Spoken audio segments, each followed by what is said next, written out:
Bladder cancer, okay, that is if cells started growing out of control in your bladder, you can have something like what bladder cancer.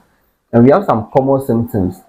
Common symptoms like pelvic pain, back pain, blood in a urine, okay, and unintentional what weight loss. So if you are experiencing these symptoms, please don't delay, don't even waste any time in the house. Run to the nearest hospital, let them examine you and see why you are experiencing those symptoms.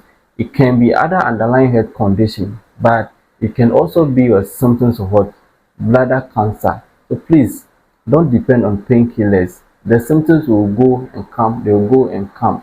Go to the hospital, let them check and see what is causing what these symptoms.